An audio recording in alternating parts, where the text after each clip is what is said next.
횡령과 뇌물 혐의로 1심에서 징역 15년을 받은 이명박 전 대통령이 구속 1년 만에 보석으로 풀려나 집에서 첫날 밤을 보냈습니다. 앞으로 외출과 접견, 통신이 엄격히 제한된 사실상 자택 구금 상태에서 항소심 재판을 받게 됩니다. 오늘 아침도 수도권 지역은 초미세먼지 특보가 내려진 가운데 7일째 미세먼지 비상저감 조치가 시행되고 있습니다. 하지만 오후부터는 맑은 공기가 유입되면서 미세먼지가 해소되겠습니다. 문재인 대통령은 중국과 공동으로 미세먼지 비상저감 조치와 인공 강우를 실시하는 등 긴급 대책 마련을 지시했습니다. 정부는 차량 이부제를 민간까지 전면 도입하는 방안을 검토 중입니다. 북한이 동창리 미사일 발사장을 복구하고 있다는 분석과 관련해서 트럼프 미국 대통령은 사실이라면 매우 실망할 것이라고 밝혔습니다. 미 국무부는 비핵화 약속이 지켜질 것으로 여전히 확신한다고 강조했습니다. 경제협력개발기구 OECD가 올해 우리 경제 성장률 전망을 0.2%포인트 내려 2.6%로 하향 조정했습니다. 세계 경제도 성장세가 낮아질 것으로 예상했는데 특히 유로존이 큰 폭으로 떨어질 것으로 전망했습니다. 현대자동차가 실적 부진을 겪고 있는 중국 베이징 1공장의 가동 중단을 검토하고 있다고 밝혔습니다. 중국 내 인력 약 2,000명도 구조조정했습니다. 네, 굿모닝 YTN 2부 이어갑니다. 오늘 뉴스 가운데 가장 반가운 소식일 것 같은데요. 일주일가량 이어졌던 서울의 초미세먼지 특보가 해제됐습니다. 오후부터는 깨끗한 바람이 불면서 전국의 미세먼지가 해소될 것으로 보입니다. 자세한 날씨 알아보죠. 박현식 캐스터. 네, 야외 스튜디오에 나와 있습니다. 네, 기다렸던 소식입니다. 서울의 미세먼지 농도가 드디어 보통 수준을 회복했다고요? 네, 손에 마스크 없이 이렇게 바깥에 서 있습니다. 얼마 만에 들이마시는 청정한 공기인지 모르겠는데요. 북풍이 불면서 미세먼지가 조금씩 밀려나고 있습니다. 오전 6시를 기준으로 서울에 내려졌던 초미세먼지 주의보가 드디어 해제됐고요. 현재 서울의 초미세먼지 농도는 보통 수준을 회복했습니다. 하지만 여전히 경기와 충청, 전북 지역에는 초미세먼지 경보가 발효 중이고요. 그 밖에 전국에는 초미세먼지 주의보가 발효 중입니다. 경보가 발효 중인 지역을 중심으로 현재 여전히 초미세먼지 농도는 매우 나쁨 수준 보이고 있고요. 서울을 제외한 그 밖의 지역은 나쁨 수준 보이고 있습니다. 하지만 오후에는 청정한 북풍이 불면서 전국의 농도가 보통 수준을 회복하겠습니다. 오늘도 수도권과 충청, 광주 등 8개 시도에는 미세먼지 비상 저감 조치가 내려졌습니다. 행정 공공기관 차량은 앞자리 끝자릿수가 홀수인 차량만 운행할 수 있습니다. 다만 대기 확산이 원활해지면서 점차 시도별로 저감 조치가 해제되는 곳이 있겠습니다. 내륙과 달리 동해안 지역은 동풍 영향으로 많은 눈이 오고 있습니다. 영동과 경북 북동 산간에는 대설주의보가 발효 중인데요. 지금까지 미시령과 형로봉에는 20cm가 넘는 많은 눈이 쌓였습니다. 오늘 오전까지 강원 산간과 경북 북동 산간에는 최고 3cm, 동해안에는 5mm 미만의 비가 온 뒤 그치겠습니다. 최장, 최악의 미세먼지가 드디어 고비를 넘겼습니다. 일요일에는 전국에 강한 비바람이 불면서 미세먼지를 다시 한번 씻어낼 전망입니다. 지금까지 YTN 야외 스튜디오에서 박현실입니다. 이번 고농도 미세먼지 발생에 중국 스모그의 영향이 컸다는 연구 결과가 또 나왔습니다. 천리안 위성 영상에서도 증거가 뚜렷하게 드러났는데요. 원인 파악과 함께 당장의 심각한 이런 미세먼지를 어떻게 줄일 수 있을지 고민해야 할 시점입니다. 김진두 기자가 보도합니다. 지난 2월 하순 서울시 공기를 분석했더니 특이한 현상이 발견됐습니다.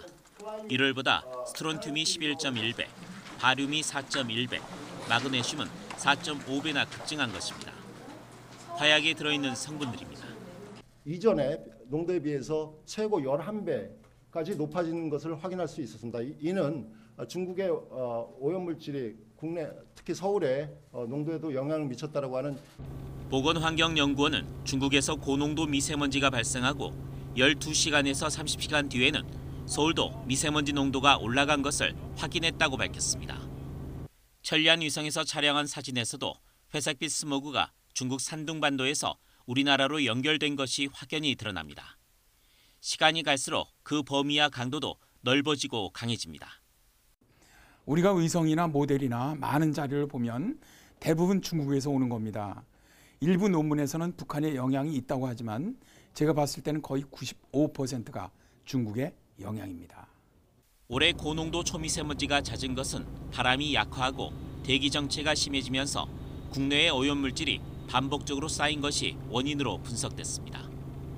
중국발 요인이 분명히 존재하고 재난급 미세먼지 상황에서는 그 비중이 국내 요인보다 더 크다는 것이 거듭 확인됐습니다. YTN 김진우입니다. 문재인 대통령은 중국발 미세먼지의 영향을 줄일 수 있도록 중국 정부와 협의해 긴급 대책을 마련하라고 지시했습니다. 필요할 경우 추경 예산을 편성해서 미세먼지 해결에 역량을 집중하라고 주문했습니다. 김도원 기자입니다. 초고농도 미세먼지가 연일 전국을 뒤덮은 가운데 문재인 대통령이 이틀 연속 긴급 대책 마련을 지시했습니다. 문 대통령은 중국발 미세먼지에 양국이 함께 대응할 수 있는 방안을 찾으라고 주문했습니다. 한중 양국이 동시에 미세먼지 비상 저감 조치와 인공 강우를 실시하고 공동으로 미세먼지 예보 시스템을 마련하는 방안도 추진하라고 제안했습니다. 중국 측은 오히려 우리나라의 먼지가 상하이 쪽으로 흘러든다고 주장하기 때문에 서해상 인공 강우는 중국에도 도움이 될 거라고 문 대통령은 설명했습니다. 인공 강우에 대한 중국 쪽의 기술력이 훨씬 앞선 만큼 서해상공에서 중국과 공동으로 인공 강우를 실시하는 방안을 추진하라고 지시했습니다. 정부는 중국과 별도로 기술 확보 차원에서 올해 15차례 인공 강우 실험을 계획하고 있습니다. 앞서 문 대통령은 미세먼지 문제를 정상급 의제로 삼겠다고 밝혔고 지난해 한중 정상회담에서도 공동 대응을 강조하기도 했습니다. 양국에서 수목으로 초미세먼지가 국가의 이쪽으로 있으니 함께 국민한테 공동으로 협력해나가기를 바랍니다. 올해 상반기에 추진되고 있는 시진핑 주석의 방한 때도 심도 깊은 논의가 이뤄질 전망입니다. 문 대통령은 또 필요하다면 추경 예산안을 편성해서라도 미세먼지 해결에 역량을 집중하라고 지시했습니다. 유치원과 학교에 대용량 공기정화기를 보급하고 한중 협력 사업을 추진하는 데 필요한 예산을 신속히 마련하라는 주문입니다. 당장 실시할 수 있는 대책으론 30년 이상 노후한 석탄 화력발전소의 조기 폐쇄도 적극 검토할 것을 지시했습니다. 청와대도 미세먼지 비상저감 조치 기간 동안 전기차, 수소차를 제외한 관용차 운행과 직원들의 자가용 출근을 금지했습니다. 탈원전 때문에 미세먼지가 심해졌다는 야당 등 일각의 주장에 대해 청와대는 임기 중 원전 개수는 오히려 늘어나고 현재 원전 발전량도 줄지 않았다며 근거 없는 정치 공세라고 일축했습니다. YTN 김도훈입니다. 사상 최악의 고농도 미세먼지가 계속되면서 정부가 차량 이부제를 민간까지 전면 도입하는 방안도 검토 중입니다. 여러분들의 생각은 어떠신지요? 황선욱 기자 리포트 보시고 판단해 보시죠. 미세먼지 비상저감 조치가 시행되면 2.5톤 이상 5등급 차량은 수도권 운행이 제한됩니다. 하지만 배기가스 저감 필터를 설치하겠다는 신청만 해도 단속 대상에서 제외됩니다. 또 차량 이부제를 시행하지만 현재는 공공부문만 참여하고 그것도 서울시만 시행하고 있습니다. 이처럼 기존 저감 조치에 한계가 있는 만큼 차량 이부제 전면 시행 등 보다 강력한 조치가 필요하다는 의견이 적지 않습니다. 워낙 미세먼지가 심각하다 보니까 그런 작은 거라도 그렇게 하게 되면 좀 더 나아지지 않을까 하는 바람에서 했으면 좋겠습니다. 조명래 환경부 장관도 이부제 시행의 필요성을 공개적으로 언급했습니다. 이부제 같은 경우에는 일테면 차량 운행을 서울 같은 경우에 반을 줄이게 된다면 뭐 논란이 있습니다만서도 그래도 미세먼지 저감에는 많이 도움되지 않을까라는. 미세먼지는 1급 발암물질로 국민의 생명과 안전에 큰 위험이기 때문에 필요하다면 운행 제한을 할 수 있다는 겁니다. 현재 자동차 운행 제한은 시도지사가 조례를 통해 시행할 수 있습니다. 문제는 국민들의 경제활동과 생활에 미치는 영향이 워낙 큰 데다 유권자를 의식한 시도지사가 선뜻 도입하기 쉽지 않다는 점입니다. 이부제라는 것 자체가 너무 극단적이고 뭐 아니면 도 같은 느낌이라서 뭔가 좀 더 다양한 방향성을 제시해서 나아간다면 좀 더 좋아지지 않을까라고 저는 생각하고 있습니다. 이부제는 2002년 월드컵 당시 수도권에 시행돼 미세먼지 농도가 21% 개선된 사례가 있습니다. 차량 이부제는 미세먼지 저감 효과가 크지만 불편도 따르는 만큼 결국 국민의 동의 여부에 달려 있다고 할 수 있습니다. YTN 황순욱입니다. 어제 구치소에서 보석으로 풀려난 이명박 전 대통령은 자택에서 첫날 밤을 보냈습니다. 외출과 접견, 통신 제한이 엄격해 사실상 자택 구금에 가깝습니다. 이 전 대통령 자택 앞 상황 어떤지 취재기자 연결해서 알아보겠습니다. 김대겸 기자. 네, 서울 논현동 이명박 전 대통령 자택 앞입니다. 자, 어제는 꽤 조용했죠. 이 지지자들도 아마 뜻밖의 보석이라 준비를 못한 것 아닌가 싶더군요. 오늘은 어떻습니까? 네, 아직은 이른 시간인 만큼 이곳 이 전 대통령 사저 앞은 굉장히 조용한 상태입니다. 집 안에 불은 켜져 있지만 제 뒤로 보이시는 것처럼 담벼락이 워낙 높아 집안 분위기는 알기 어려운 상태입니다. 현재 집 주변 경찰 인력도 4-5명 정도로 어제 이 전 대통령이 자택에 올 때보다 대폭 줄어든 상태입니다. 조금 전에는 이웃 주민이 자택을 찾아 전복을 갖고 왔다며 전해달라 했지만 안 된다고 해서 발걸음을 돌리기도 했습니다. 오늘 변호인단은 접견 일정을 따로 잡지 않아 이 전 대통령은 가족과 함께 시간을 보낼 것으로 보입니다. 어제 서울 동부구치소 앞에는 이재호 자유한국당 3인 고문과 맹영규 전 행자부 장관, 이동관 전 청와대 홍보수석 등이 마중을 나왔는데요. 차량에 탄 이 전 대통령은 창문을 열고 측근들과 잠시 악수를 나눴습니다. 어제 오후 최시중 전 방송통신위원장은 이곳 자택을 찾았지만 이 전 대통령을 만나지 못하고 발걸음을 돌렸습니다.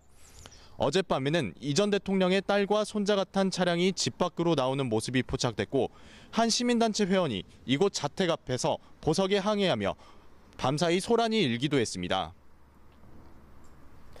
자, 이 구속 만기일보다 한 달 정도 빠르게 풀려난 건데 앞으로 재판 결과에 따라서 다시 수감될 수도 있는 거죠?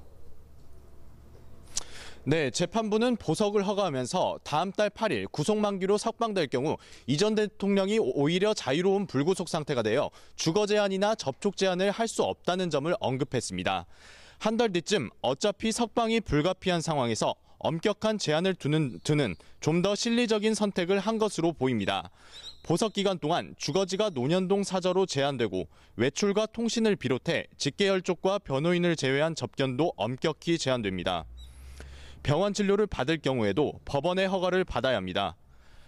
다만 대포폰을 사용하거나 김윤옥 여사의 지인이 자택을 찾아올 경우 이를 막을 방법이 없어 실효성이 낮다는 지적도 있습니다. 앞서 1심에서 징역 15년의 중형이 선고된 만큼 항소심에서 앞선 구속기간인 349일을 넘는 실형이 나오게 되면 구속을 피할 수 없어 보입니다. YTN 김대겸입니다. 보석을 허가하면서도 법원이 인정하진 않았지만 이명박 전 대통령은 그동안 여러 차례 고령과 건강 문제를 거론했습니다.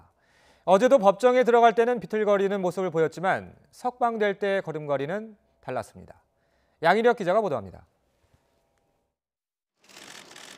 이명박 전 대통령이 마스크를 낀 채 호송차에서 내립니다.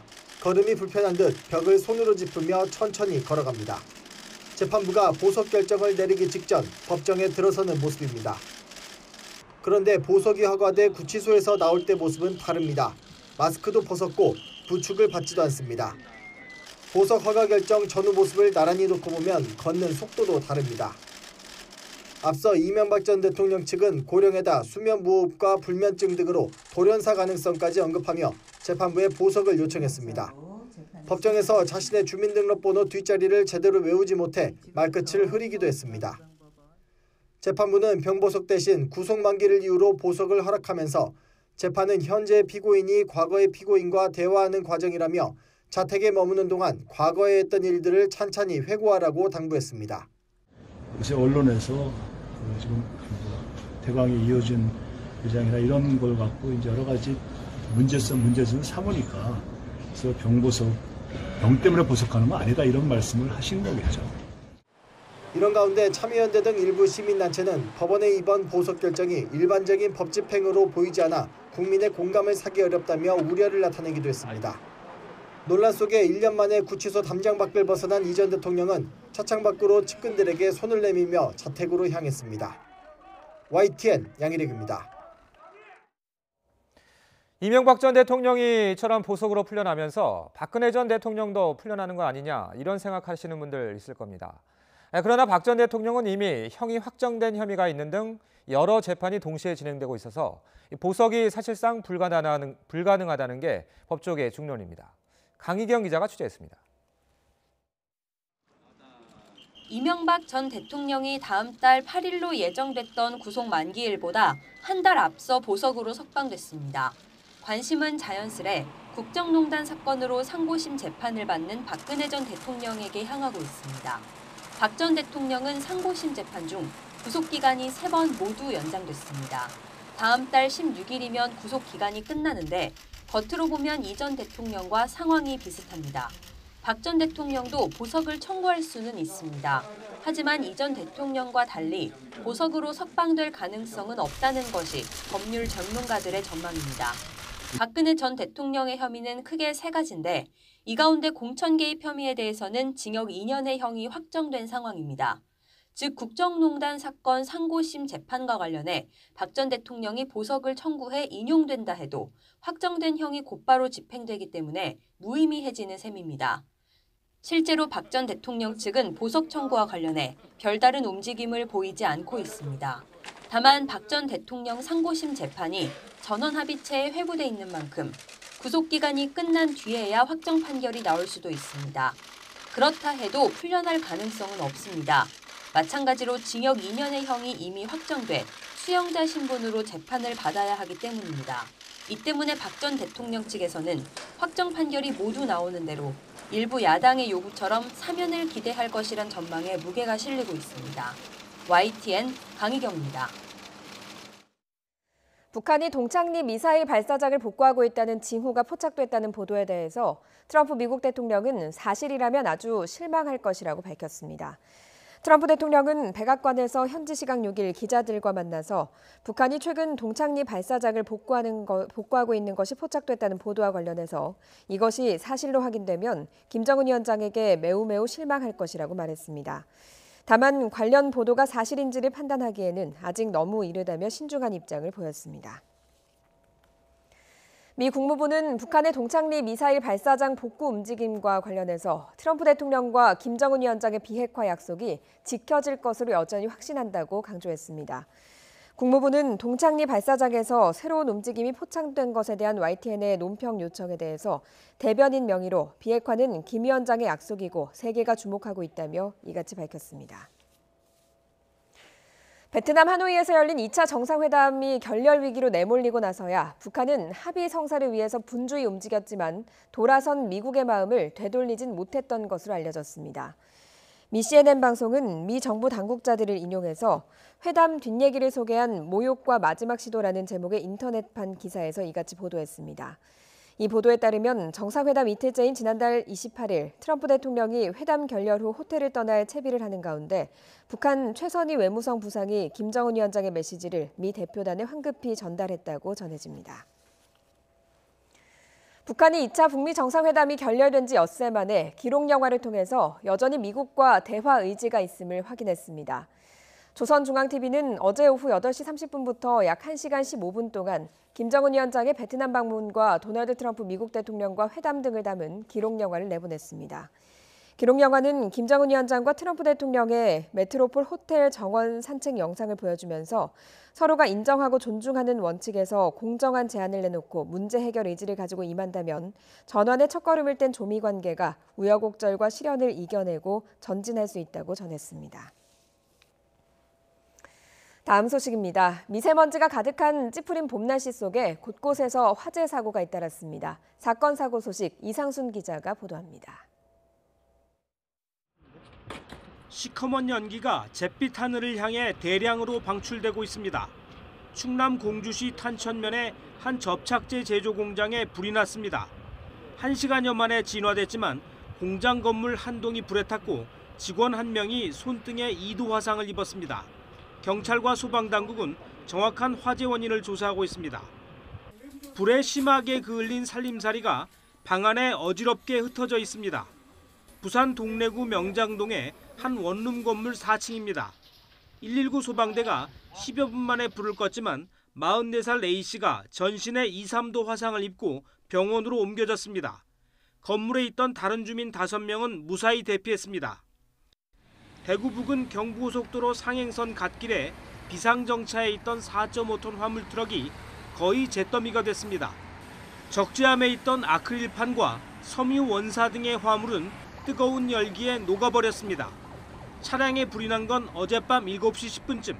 운전자 B씨는 차량 운행 중 조수석 앞바퀴가 펑크나 갓길에 차를 세웠는데 바퀴 쪽에서 불이 나 차량으로 번졌다고 말했습니다. 소방당국은 타이어 마찰열로 불이 난 것으로 보고 화재 원인을 조사하고 있습니다. YTN 이상수입니다. 경제협력개발기구 OECD가 올해 우리 경제 성장률 전망을 2.6%로 하향 조정했습니다. 올해 세계 경제도 성장세가 낮아질 것으로 예상했습니다. 보도에 오인석 기자입니다. 지난해 11월 올해 우리 경제가 2.8% 성장할 것으로 예측했던 OECD가 넉 달 만에 전망치를 0.2%포인트 내린 2.6%로 하향 조정했습니다. 내년 전망도 0.3%포인트 떨어진 2.6%로 예상했습니다. OECD는 중간 경제 전망 발표에서 글로벌 교역과 세계 성장 둔화의 영향으로 우리 경제의 성장세가 조정을 받을 것으로 분석했습니다. 반면 확장적 재정과 낮은 물가 상승률은 국내 수요를 뒷받침할 것으로 내다봤습니다. OECD의 전망은 우리 정부의 올해 성장률 전망치 범위 내에 있는 것입니다. 앞서 국제신용평가사인 무디스는 올해 우리 경제 성장률 전망을 2.1%, 내년에는 2.2% 수준에 그칠 것으로 예상했습니다. OECD는 세계 경제가 글로벌 교역 둔화와 하방 리스크 등의 영향으로 올해 3.3% 성장할 것으로 전망했습니다. 이는 넉 달 만에 0.2%포인트 낮춘 것입니다. OECD는 올해 미국과 중국, 일본의 성장률도 줄줄이 하향 조정했습니다. 미국은 확장적 재정 효과가 약화되고 무역 분쟁 등의 영향으로 성장률이 떨어질 것으로 전망했습니다. 중국은 무역 분쟁의 영향이 가시화되면서 수출과 생산 둔화 등으로 성장률이 하향될 것으로 내다봤습니다. 특히 브렉시트의 불확실성이 지속되고 있는 유로존은 경제 심리 악화 등을 반영해 전망치를 큰 폭으로 하향 조정했습니다. OECD는 세계 각국은 경기 활성화 노력과 함께 미중 통상 마찰과 브렉시트 등의 정책 불확실성과 금융 취약성 확대 등 하방 위험에 대비할 필요가 있다고 권고했습니다. YTN 오인석입니다. 현대자동차가 실적 부진으로 베이징 1공장의 가동 중단을 검토하고 있습니다. 또 중국 내 인력 2,000명을 구조조정했습니다. 김원배 기자가 보도합니다. 현대자동차는 가동률이 50% 아래로 떨어진 중국 베이징 1공장의 생산 중단을 검토하고 있다고 밝혔습니다. 베이징 1공장의 가동 중단 시기는 아직 정해지지 않았으나 이르면 다음 달이 될 것으로 알려졌습니다. 현대차의 중국 내 합작법인인 베이징 현대는 또 인력 구조조정을 실시해 현재 약 2,000명의 퇴직과 인력 재배치가 이루어졌습니다. 현대차는 중국에서 지난 2013년부터 2016년까지 연간 100만 대 이상을 생산 판매해 왔습니다. 그러나 사드 배치 여파로 2017년 생산 판매량이 82만 대로 급감했고 지난해에는 중국의 전반적인 경기 둔화와 소비 위축으로 79만 대까지 떨어졌습니다. 올해 들어서도 지난달까지 누적 도매 판매는 7만여 대로 지난해 같은 기간보다 26.7% 급감하는 등 중국 시장의 부진은 악화 일로를 걷고 있습니다. 현대차는 현재 중국의 5개 공장을 보유하고 있으며 연간 생산 규모는 165만 대에 달합니다. 실적 부진이 계속되면서 중국 공장들의 가동률 부진과 설비 과잉이 심각해지자 현대차가 구조조정에 나선 것으로 분석되고 있습니다. 업계에서는 현대차의 중국 내 설비가 과잉 상태인 만큼 가동 중단에 이어 공장 폐쇄까지 이어질 가능성도 점치고 있어 귀추가 주목되고 있습니다. YTN 김원배입니다. 정부가 벤처기업이 큰 기업으로 성장할 수 있도록 집중적으로 지원하겠다고 밝혔습니다. 기업 가치가 1조 원 이상인 이른바 유니콘 기업으로 20곳을 육성하겠다는 계획입니다. 김평정 기자입니다.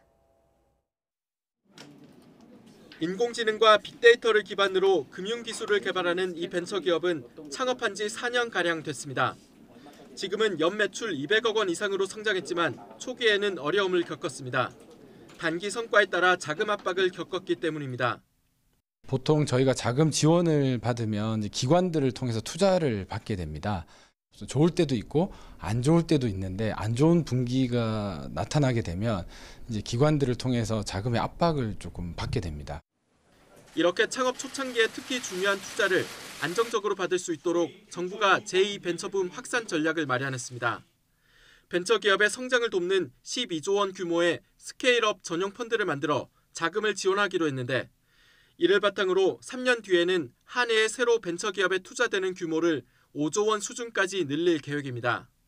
벤처기업에 해당되는 모든 기업들이 성장 단계에서 자금 지원을 받을 수 있도록 소위 그 죽음의 계곡을 잘 지나갈 수 있도록 하는 것이 1차적인 목적이고요. 정책 지원으로 벤처기업에서 기업 가치 1조 원 이상의 이른바 유니콘 기업으로 성장한 곳을 20개로 늘리는 게 정부의 목표입니다. 이와 함께 벤처기업 창업자의 경영권을 일정 기간 보장하기 위해 특정 주식의 의결권을 더 많이 주는 차등 의결권 주식 발행과 대기업 집단 편입 유예 기간을 7년에서 10년으로 확대하는 등의 방안도 검토하기로 했습니다. 지난해 벤처기업은 3만 7천 개로 늘었고 투자 금액도 3조 원을 돌파했습니다. 이런 성과가 계속 이어져 제2벤처붐은 물론 일자리 확충까지 이룰 수 있을지에 이번 정책의 성패가 달려있습니다. YTN 김평정입니다.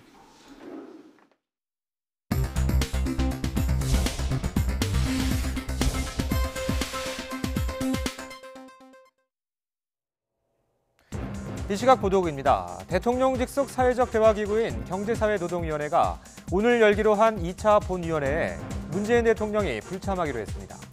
청와대 고위 관계자는 문 대통령이 격려 차원에서 경사노위 본위원회에 참석하려 했지만 일정이 바뀌었다고 밝혔습니다. 공정거래위원회가 유치원 개학 연기를 주도한 혐의로 사립유치원 단체인 한국유치원총연합회에 대해 조사에 착수했습니다. 공정위는 어제 서울 용산구 한유총 본부와 경남, 경북, 부산, 경기 지부에 조사관 30여 명을 보내 현장 조사를 벌였습니다.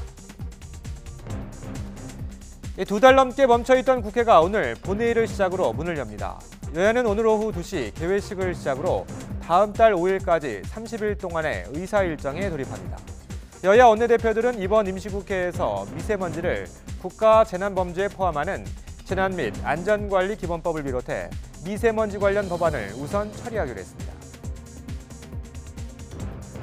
전두환 전 대통령이 추징금 미납으로 서울 연희동 자택이 공매에 넘어간 것은 부당하다며 법원에 소송을 냈습니다. 서울행정법원은 지난달 27일 전 대통령의 부인인 이순자 씨 등이 한국자산관리공사를 상대로 공매 처분을 취소해달라며 낸 소송에 집행정지 신문을 마쳤습니다. 이 시각 보도국이었습니다. 문재인 대통령이 내일 7개 부처 안팎에 이르는 중폭 수준의 개각을 단행할 것으로 보입니다. 청와대 관계자는 이번 주 후반 개각이 유력하지만 오늘은 발표가 안 될 것으로 본다고 밝혔습니다. 개각 대상으로는 총선 출마를 준비하는 의원 출신 장관이 있는 행정안전부와 문화체육관광부, 국토교통부, 해양수산부 등 6, 7개 부처가 유력합니다.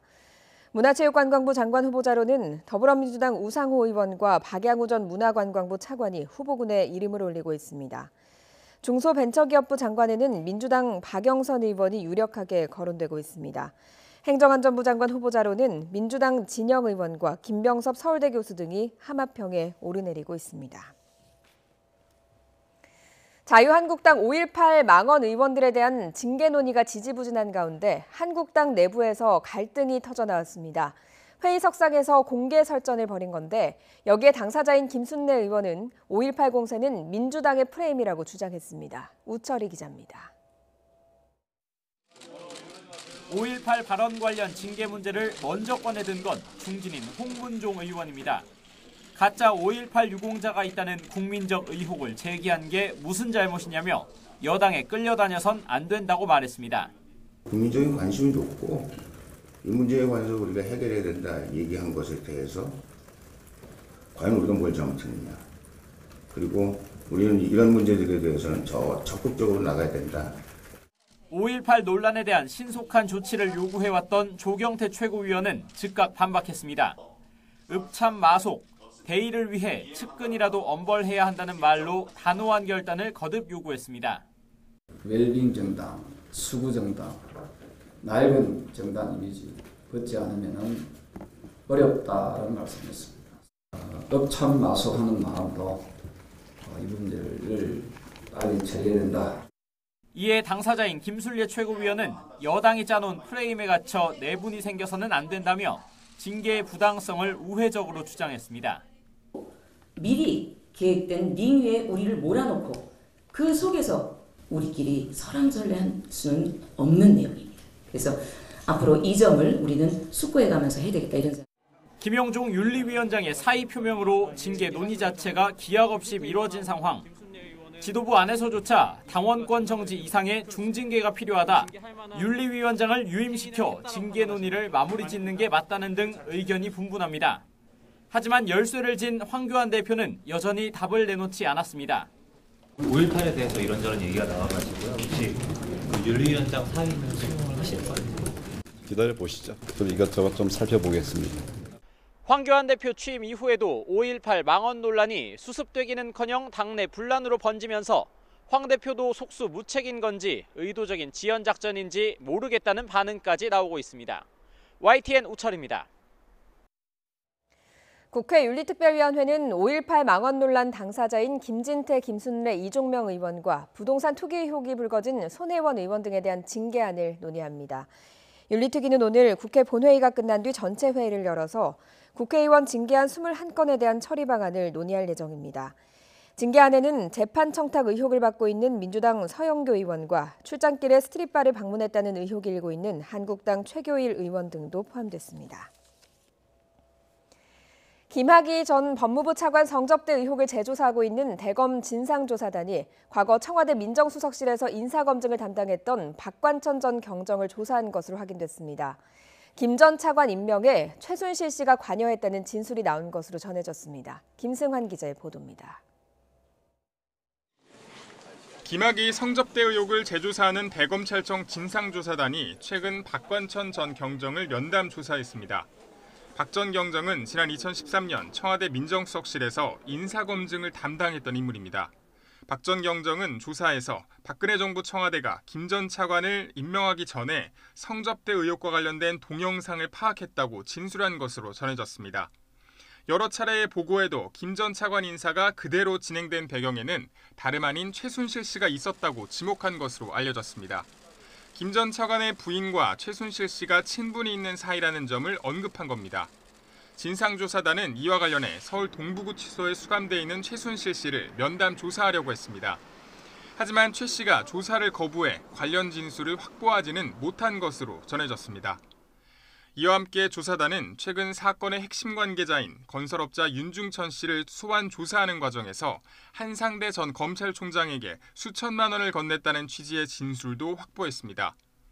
윤 씨는 별장에서 김 전 차관에게 성접대를 제공한 혐의 등으로 수사를 받은 인물입니다.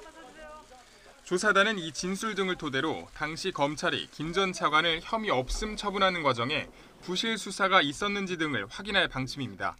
YTN 김승환입니다.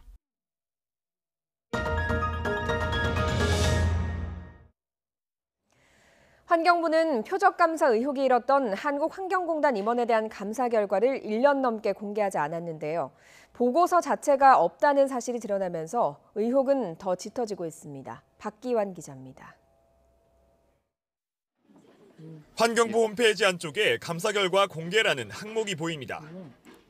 감사 결과를 원칙적으로 공개하게 돼 있는 현행법에 따라 운영 중인데 실제 본부부터 산하기관까지 190여 건에 이르는 자료가 있습니다. 하지만 표적감사 의혹이 제기된 지난해 2월 한국환경공단 감사 결과는 찾아볼 수 없었습니다. YTN 취재팀은 환경부에 당시 감사 보고서 정보 공개를 청구했지만 돌아오는 대답은 문제가 없다는 답변뿐입니다. 정보 공개가 안 되어 있다고 하니 내용이 있으면 정보 공개를 더 이상 공개할 내용이 없다라고 말씀을 하셨어요. 공개할 자료가 애초 없었기 때문에 정보 공개 자체가 불가능한 것입니다. 환경부를 2차례 압수수색한 검찰도 감사 보고서가 없다고 판단하고 실무자들을 상대로 경위를 조사한 것으로 전해졌습니다. 열흘 넘게 감사를 하고도 규정을 어겨가며 보고서를 남기지 않은 환경부. 감사의 목표 자체가 전 정부 시절 임원의 사표였다는 의혹이 제기되는 이유입니다. 실제 산하기관 임원은 감사 도중 환경부 감사관실 직원이 지켜보는 가운데 사표를 쓴 것으로 알려졌습니다. 감사 대상 산하기관인 환경공단이 당시 작성한 보고서에서도 이런 의혹을 뒷받침하는 내용이 발견됩니다. 환경부가 임원의 반응을 살피라고 지시했고 대응 수준에 따라 고발하겠다는 내용 등입니다.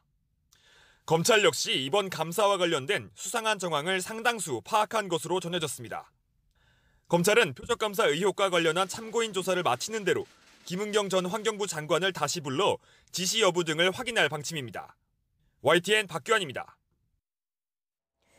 최근 풍선에 환각물질을 넣어서 흡입하는 해피벌룬이 2, 3년 사이에 급속도로 퍼지면서 사회적 문제가 되고 있습니다. 그동안 단속이 느슨하다는 지적이 많았는데요. 정부가 뒤늦게 대책 마련에 나섰습니다. 부장원 기자의 보도입니다. 변종 마약류의 일종인 해피벌룬은 버닝썬 사건을 계기로 대중의 관심을 받게 됐습니다. 가수 승리가 베트남의 한 클럽에서 해피벌룬을 흡입한 것으로 의심되는 사진이 공개됐기 때문입니다. 최근엔 버닝썬 직원들이 해피벌룬을 흡입한 혐의로 입건됐습니다. 우리나라에선 2, 3년 전부터 강남의 클럽들을 중심으로 유행하기 시작한 것으로 알려졌습니다. 해피벌룬은 의료용 마취제인 아산화질소를 풍선에 넣은 뒤 들이마시는 건데 환각 효과가 있습니다. 많이 마시면 뇌에 공급되는 산소가 부족해져 숨질 수도 있습니다. 정부는 지난 2017년 아산화질소를 환각물질로 지정했지만 마약류에 포함하지는 않았습니다. 아산화질소는 휘핑크림의 원료로도 유통돼 적발이 쉽지 않았습니다. 정부는 뒤늦게 팔을 걷고 나섰습니다. 식품 첨가물로 유통되고 있는 아산화질소의 관리 감독을 강화하고 흡입이나 불법 판매 행위에 대한 단속에 나서기로 한 겁니다. 하지만 빠르게 퍼지는 해피벌룬을 막기엔 역부족이라는 지적도 나옵니다. 국제 우편 그런 택배를 통해서 쉽게 들어오는데 이런 것들의 단속이라는 것이 실제로 그 한계를 가질 수밖에 없어요. 그냥 수사기관 위주라든지 정부 위주로 단속만 해서는 이것을 다 막아낼 수가 없는 거죠. 해피벌룬을 흡입하면 3년 이하의 징역이나 5천만 원 이하의 벌금형을 받을 수 있습니다. 전문가들은 해피벌룬이 정식 마약류로 분류되지 않아 죄책감과 위험성을 덜 느낄 수도 있다며 이에 대한 계도 활동이 시급하다고 지적했습니다. YTN 부장원입니다. 아버지를 살해한 혐의로 무기징역을 선고받아 19년째 복역 중인 김신혜 씨의 재심이 시작됐습니다.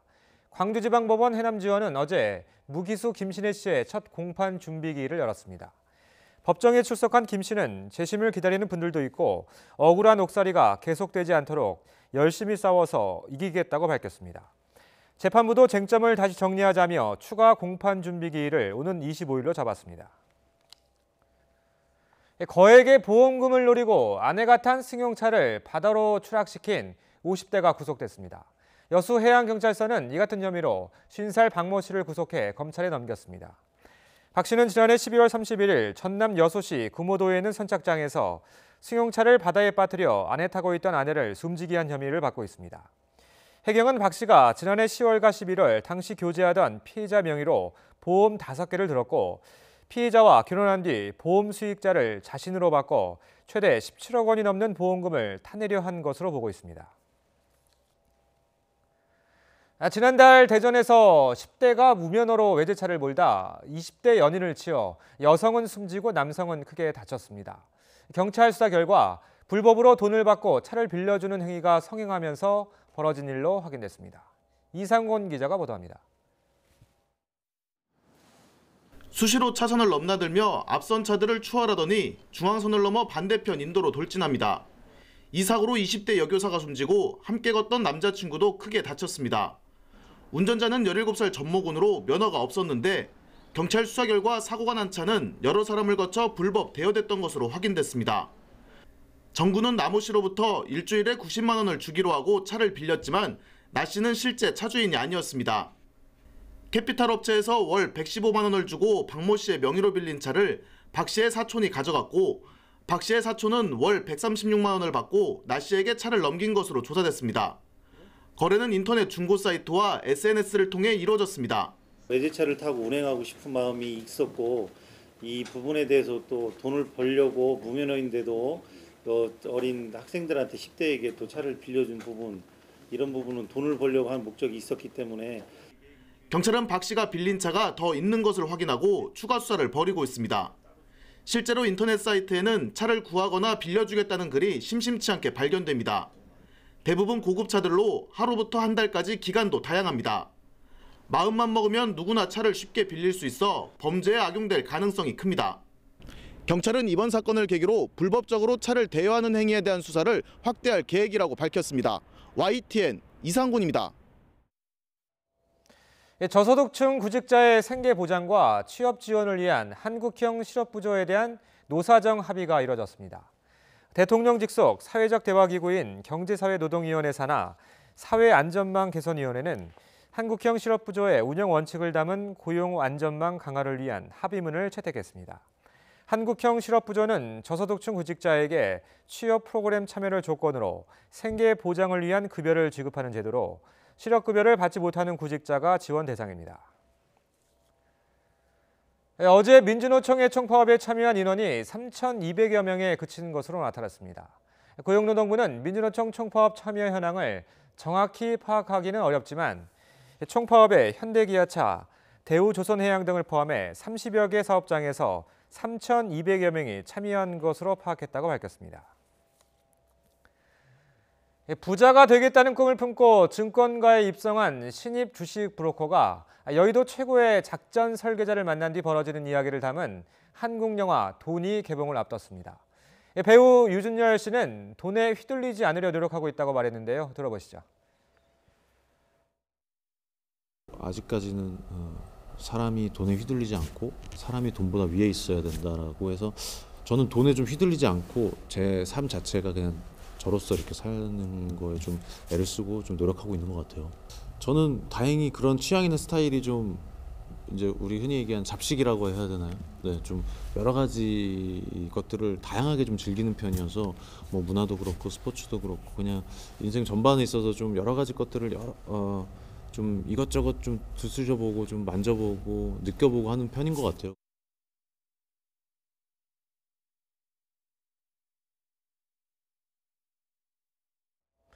마블 시리즈 영화인 캡틴 마블이 90%가 넘는 압도적인 예매율을 기록하며 개봉했습니다. 개봉 전에 불거진 페미니즘 논란을 딛고 흥행 돌풍을 이어갈지 관심이 쏠리고 있습니다.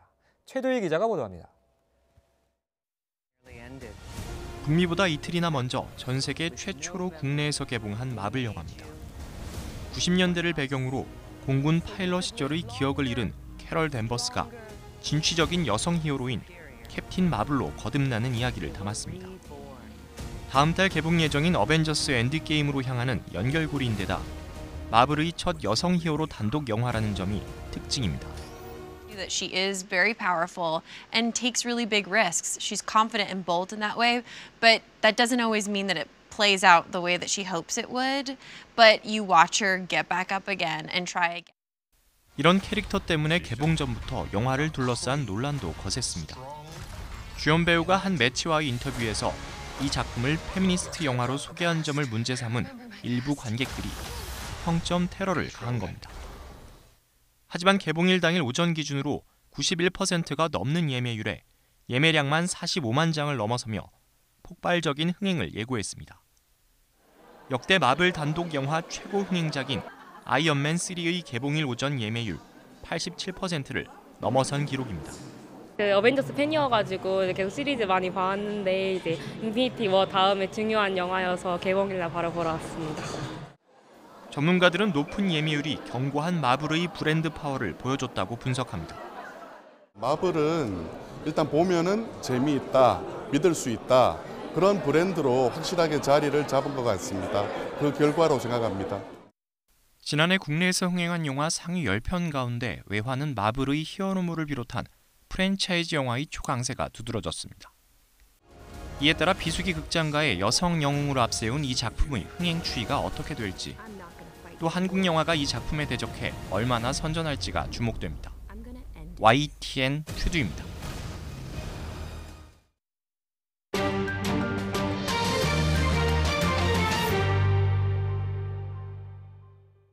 트럼프 정부의 관세 폭탄을 동원한 무역 전쟁에도 불구하고 지난해 미국의 무역 적자가 10년 만에 최대치를 기록했습니다. 미국이 주요 표적으로 삼은 중국과의 무역 적자도 역대 최대치로 솟았습니다. 황보선 기자가 보도합니다. 대선 유세 때도 미 행정부의 수장이 된 이후에도 트럼프 대통령이 무역 적자를 바로잡는 수단으로 내세운 게 바로 관세입니다.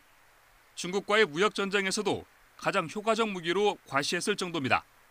Therefore, we recently imposed tariffs on $250 billion of Chinese goods, and now our Treasury is receiving billions and billions of dollars. 그러나 이 같은 관세 폭탄은 잘 먹히지 않았습니다. 지난해 미국의 상품과 서비스 수지 적자는 6,210억 달러, 약 701조 1,090억 원, 2017년보다 12.4% 늘어난 것이자 글로벌 금융위기 당시인 2008년 이후 10년 만에 최대치입니다. 더욱이 서비스 부문을 제외한 상품 수지 적자는 8,913억 달러, 약 1,006조 원으로 역대 최악입니다. 중국과의 상품 수지 적자도 전년보다 11.6% 늘어난 4,192억 달러로 이 역시 사상 최고 수준입니다. 지난해 12월 무역 수지 적자도 전달보다 19% 늘어난 598억 달러로 집계돼 2008년 10월 이후 최대를 기록했습니다. 전문가들은 트럼프 행정부의 감세와 재정 지출 확대가 미국 소비자들과 기업들의 해외 상품에 대한 수요를 자극하면서 무역 적자 확대로 이어졌다고 분석했습니다. 또 지난해 기준금리 인상이 달러화 강세를 불러와 미국의 구매력이 높아진 것도 무역 적자 확대의 원인으로 꼽혔습니다. 현지 언론들은 트럼프 대통령의 핵심 공약이 훼손된 셈이라고 꼬집었습니다. YTN 황보선입니다. 영국 수도 런던에서 소형 폭발물이 발견된 지 하루 만에 대학 두 곳에서 수상한 포장물이 발견돼 경찰이 수사에 나섰습니다. 현지 시각 6일 오전 11시쯤 스코틀랜드 글래스고 대학과 에든버러에 위치한 로열 뱅크 오브 스코틀랜드 본점에서 각각 수상한 포장물이 발견됐습니다. 이어 오후에도 잉글랜드 동부에 위치한 에식스 대학에서 수상한 포장물이 발견됐다는 신고가 접수돼 경찰이 출동했습니다. 카를로스 곤 전 닛산 자동차 회장이 특별 배임 혐의로 구속된 지 108일 만에 약 100억 원의 보석금을 내고 풀려났습니다. 사내 반대파의 수책이라고 주장해온 곤 전 회장은 자신은 무죄라며 반격을 예고했습니다. 김영수 기자입니다. 카를로스 곤 전 닛산 자동차 회장이 모자와 마스크를 쓰고 도쿄 구치소를 나와 호송차에 오릅니다. 지난해 11월 보수 허위 기재와 특별 배임 혐의로 체포된 지 108일 만입니다. 곤 전 회장은 10억엔, 우리 돈 약 100억 원의 보석금을 내고 석방됐습니다. 주거를 도쿄로 제한하고 사건 관계자들을 만나지 않는 조건이 붙었습니다. 곤 전 회장은 지난 2011년부터 5년 동안 50억엔, 우리 돈 약 500억 원의 연봉을 축소 신고한 혐의를 받고 있습니다. 당시 세계 언론들은 강력한 개혁으로 닛산 자동차를 살리고 르노와 미쓰비시 자동차 3사 연합을 이끈 닛산의 영웅이 비리 혐의로 몰락했다고 보도했습니다. 곤 전 회장은 그러나 이번 사건이 3사 통합에 반대하는 사내 세력의 모략이라고 주장하며 반발하고 있습니다. 또 자신은 무죄라며 터무니없는 죄에 대해 자신을 지키기 위해 재판에 단호한 결의로 임하겠다고 밝혔습니다. 곤 전 회장의 보석 신청은 이번이 세 번째로 그동안 2차례나 받아들여지지 않았습니다. 이에 따라 구속기간이 길어지면서 인질사법이란 국제적인 비판 여론도 작용했다는 분석입니다. 곤 전 회장의 수사는 악명 높은 도쿄 특수부가 맡고 있습니다. 구속 후 자동차 3사 수장 자리에서 모두 물러난 곤 전 회장이 본격적인 반격을 예고하면서 진실 공방도 격화될 것으로 보입니다. YTN 김영수입니다. 얼마 전 우리나라에서 약 안 쓰고 아이 키우기, 이른바 안아키 바람이 불었었죠. 미국에서도 자식들의 예방접종을 거부하는 부모들이 사회적 논란이 되고 있습니다. 미국의 한 고등학생은 부모의 뜻을 거스르고 백신을 맞아서 의회에서 증언까지 했습니다. 최소라 기자입니다. 미국 오하이오주의 고등학생 이던 린든버거는 지난해 11월 인터넷에 글을 올렸습니다. 예방접종이 자폐증이나 뇌손상을 유발한다고 믿는 부모 밑에서 자라 지금까지 예방접종을 받아본 적 없다는 고백이었습니다. 18살이 되면서 예방접종을 받고 싶어졌다는 그는 예방접종을 받을 수 있는 병원을 물었습니다. 한 달 뒤 린든버거는 글과 동영상을 통해 마침내 B형 간염과 인플루엔자 백신 등 여러 예방접종을 받았다고 밝혔습니다. 린든버거의 사례는 예방접종을 거부하는 부모들이 늘고 있는 미국 사회에서 큰 관심을 받았습니다. In one such instance where I approached my mother with information from the CDC that claimed vaccines do not cause autism, she responded with, "That's what they want you to think." 예방접종에 대한 잘못된 믿음은 홍역 백신이 자폐증과 상관관계가 있다는 내용의 1988년 영국 논문에서 시작됐습니다.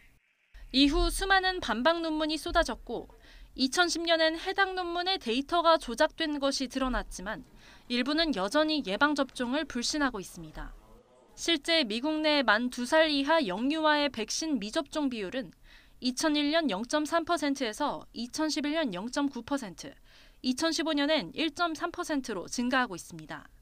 When parents get much of their information about healthcare issues such as vaccines from the internet or from social media platforms such as Twitter and Facebook, reading uninformed opinions in the absence of accurate information can lead to really understandable concern and confusion in these parents.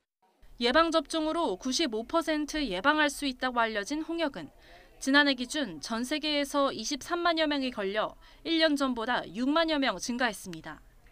국내에서도 한때 논란을 일으켰던 아나키 부모들의 잘못된 믿음이 오히려 자녀를 위기에 몰아넣는다는 우려가 나옵니다. YTN 사이언스 최소라입니다. 거대한 눈사태가 일어나는 장면이 카메라에 고스란히 포착됐습니다. 현지 시각 5일 노르웨이 중부 순달 지역에 있는 큐포나 산의 모습인데요. 대규모 눈더미가 산 아래 주택 근처까지 휩쓸고 내려오는 극적인 장면을 마을 주민이 촬영했습니다. 촬영을 한 주민은 봄철에 눈사태가 잦아도 이번처럼 큰 눈사태는 드문 일이라고 설명했습니다. 세계적인 물리학자 알베르트 아인슈타인이 생전에 남긴 자료들이 추가로 공개됐습니다. 이스라엘 히브리 대학은 미국 시카고의 크라운 굿맨 재단이 노스캐롤라이나의 한 수집가로부터 구매해 기증한 것이라며 아인슈타인의 자료 110여 점을 새로 공개했습니다. 다음 주 아인슈타인의 탄생 140주년을 앞두고 공개된 자료들로 아인슈타인이 1940년대 후반 손으로 직접 쓴 수학 계산이 대부분입니다.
오늘 출근길은 모처럼 반가운 소식이 있습니다.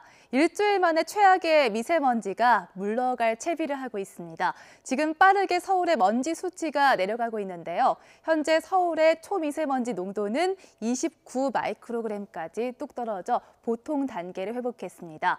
다른 지역도 농도가 내려가고 있지만 아직은 나쁨 수준 이상을 유지하고 있는데요. 미세먼지 특보도 서울과 영동 지역은 해제됐지만 그 밖의 지역 곳곳에서 아직도 이어지고 있습니다. 수도권 지역은 오늘로 일주일 연속 미세먼지 비상 저감 조치도 시행되고 있으니까요. 출근길에는 참고를 하셔야겠습니다. 지금 실시간 미세먼지와 바람 영상을 좀 보시죠. 동쪽에서는 깨끗한 북동풍이 이렇게 들어오고 있고요. 서쪽 지역은 북풍이 내려오면서 중국의 스모그가 차단되고 있습니다. 오후에는 바람이 더 강해지면서 대부분 지역의 대기질이 보통 단계를 회복하겠습니다. 미세먼지를 밀어내고 있는 동풍이 강원 지역에는 눈구름을 몰고 오고 있습니다. 강원 산간 지역의 대설주의보가 지금 이렇게 내려져 있는 가운데 밤사이 미시령에는 20cm가 넘는 많은 눈이 내렸는데요. 오늘 오전까지 강원 산간과 경북 북동 산간 지역에 최고 3cm의 눈이 더 오겠고요. 동해안 지역과 경북 지역은 5mm 미만의 비가 온 뒤에 그치겠습니다. 낮에는 기온이 10도를 웃돌면서 포근하겠습니다. 서울의 한낮 기온이 12도, 안동, 대구 13도, 창원은 14도, 청주 12도까지 높아지겠습니다. 이번 주 일요일엔 전국에 또 한 차례 비가 오면서 공기가 한층 더 깨끗해질 전망입니다. 날씨 정보였습니다. 잠시 후 8시 굿모닝 화이트의 3부가 이어집니다.